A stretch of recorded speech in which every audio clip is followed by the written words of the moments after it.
or new clothes. So you should kind of keep that in mind. And really, if you do know a family, or you do know an organization that gives money so that kids can have a good eat as well, it's definitely something that's recommended for you to be more mindful of that and sort of help them have a good holiday as well.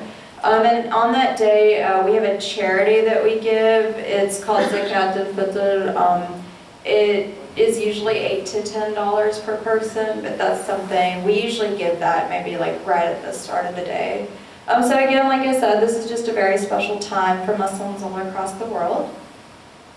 And that's it. Thank you so much for being very attentive. I hope this was informative. If you have any questions, we can go ahead and start the Q&A session. Let's give a hand to Darla. You open the floor for any questions? So because it's based on the lunar calendar, does Ramadan ever happen in the winter months when the days are shorter? It does. That probably happened when I was very young. I remember when I was in 9th grade, Ramadan was in September. So it probably would have been another 10, 15 years until it was in the winter. So it could pretty much fall any time during the year, but that's a good point. People, if it is in the winter, the amount of hours you're fasting are a lot fewer. So if I may just add to that quickly, it goes back by about 11 days a year. So if you multiply 11 by 30, it's about 330 days. So every 30 years. So we were very happy when it came in winter, short days. And So now- tomorrow is the longest day of the year. Right. So you have the longest time in which to fast. But yes, and on Facebook, I saw some of these countries, we have 16 hours here, plus minus. Iceland, I was shocked. 23 hours here, only 1 hour. Yeah. But they adjust the time. The Saudi Arabian clerics have allowed them to adjust the time because it's too much. Oh, okay. So some of these countries, Sweden, 19 hours. Unbelievable. Good. Any other questions? Terry had a hand up.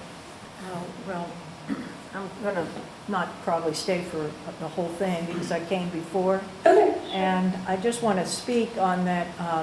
I lived across the street from a Muslim family, and for 10 years, my children would go over there. They would come over to my house, and got to know them. And they didn't feel really safe going around the block unless I was with them and we were walking, or people that they trusted. And so it's a particularly sensitive time and vulnerable time when you hear on the news whenever anybody is having war in their country. And my neighbors went for Ramadan one year, and Yemen was being attacked. And Yemen is not a country where people have a lot. A lot of the people don't even have your basic electricity, and they live very simply. And this is what I've learned from my neighbors. My neighbors are Americans. They're American as I am. But they still have some family there, or they did. And so when I would hear that, I would just feel horrible, because I knew they were fasting and they were already very vulnerable. And right now I feel like this is one thing on top of the vulnerability of people who are different, and that right now there's this, it seems like a game that people who have more seem to be able to be above the law and be able to orchestrate things in the world, and that the people that are the workers and the families and the pillars of our society are more and more being put in situations of stress, and that we are apt to not be united, but to be divided.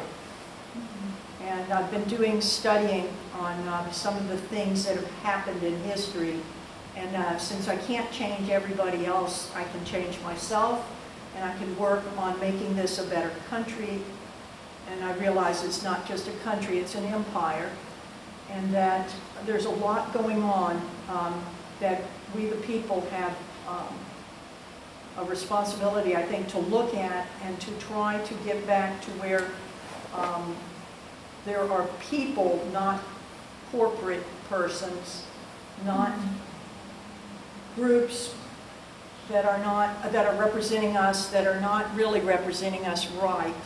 And so I have questioned even the 9/11, and now 15 years later, there's 10 books by David Ray Griffin that show that there's a lot of mischief, more than mischief, that I suspected probably was happening, and I'm not an expert, but there are experts, if people are interested in anything like that, that I would be glad to hook you up for free. You would have no obligation, but I just think that we need to be very mindful of each other, because we do need to be united, and when the power of love is greater than the love of power, then we'll be able to have peace. Very good, thank you.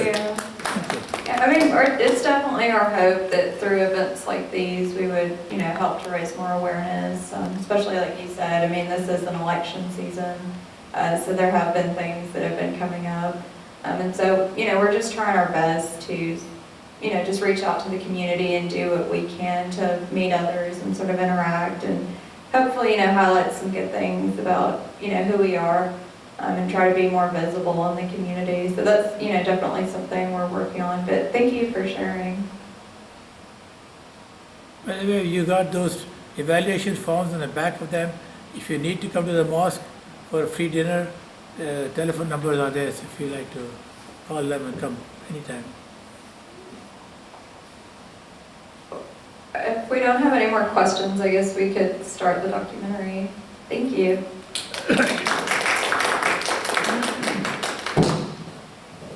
Before we do the documentary, we're gonna have Brother Farouk, man with plenty of jokes, so listen one of his good jokes.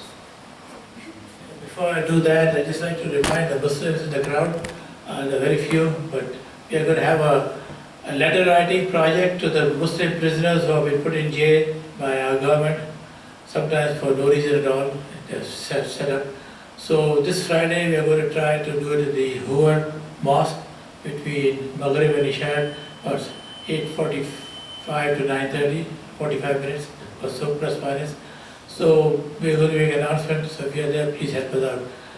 And secondly, as I said about those people who would like to come to the mosque for a free dinner and a talk similar to this, but without the slide presentation, our president does that. So you're most welcome. You can bring a church group and all that. Very briefly, there was an American couple who always went to celebrate their anniversary to a local McDonald's. So they go there.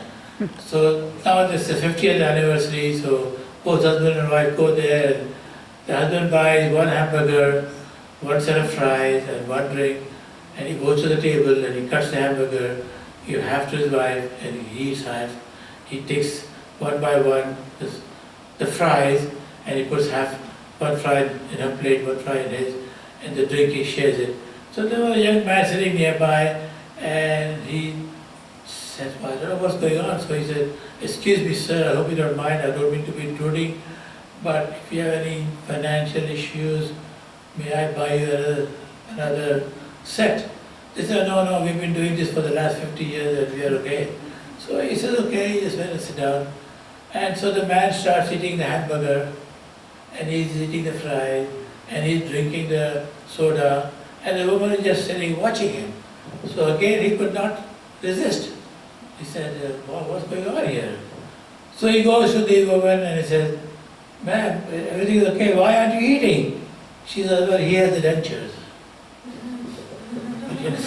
So she was waiting for him to give her the dentures. So with that, I'd like to get the movie started. And at the end, we got some good stuff over there, and since we don't have too much of a crowd, maybe some of you can take it home and eat it home. We've got